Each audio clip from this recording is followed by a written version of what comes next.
Shine light on others. Find that gold in every student, every person you have walked through that classroom. There's something special about that person, and it's your job as a leader, as a teacher, to find that gold and then showcase it, spotlight it. And sometimes you may not be the one who finds that gold in a student, but someone else may do that. One thing I use with high school varsity teams and even the kids in my classroom, it's something called Spotlight. I shine the light right at the kid in front of the room, and we have to give that kid true, honest, sincere compliments. Put a student underneath the spotlight. Show their gifts. Remember, shine light on others. I'm just going to give you a story. I love storytelling, and storytelling is one of the best forms of teaching that you can use. And we have a former football player. He just graduated this past year named Connor Skolton, and it's called A True Inspiration.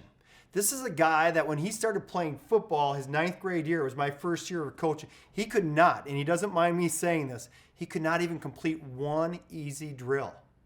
But he took it upon himself to drop 100 pounds in a year through diet and exercise. We made sure there was a story in the newspaper about him, and that story caught on, and then before you knew it, a news team came down to interview Connor, and it was unbelievable. Shine light on others.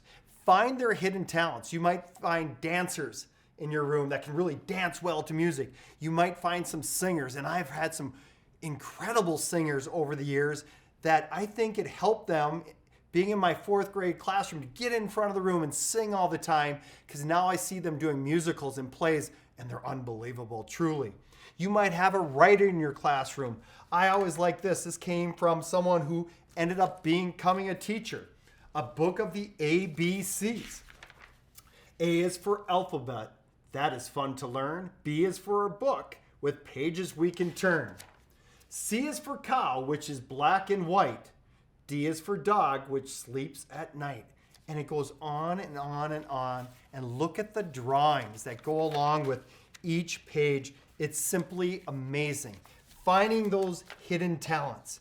One thing I also like to do to shine light on others, I name drills after certain kids because it'll always remind me of them. I give nicknames. And one of the nicknames I gave was to a kid named Gary Telford. He went all the way through elementary and didn't say a word. Nobody could get him to talk. And then in 6th grade, I spent as much time as I possibly could. And eventually, he started to open up and open up and open up. And it was really cool. And then one day, when we share at the beginning of the day our current events, he actually went to the front of the room and he shared something political. And he was into politics. And when he was done, the whole class, without my prodding, started clapping for him. And right after that, we called him the Speaker of the House.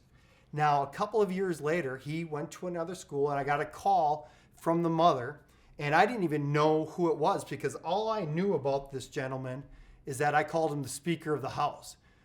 And once I finally realized, when she goes, I'm talking about the Speaker of the House, he had passed away in a motorcycle accident, tragically. And I was asked to be a pallbearer at the funeral. And one of the highlights that the pastor talked about in front of everybody was being named Speaker of the House. Nicknames can have importance. Shining light on others. It's a beautiful thing. Think of this quote. How you make others feel about themselves says really a lot about you. And lastly, when you see something beautiful in someone, take the time to tell them. It may take a second to say, but for them, that remark could last a lifetime. Shine your light on others.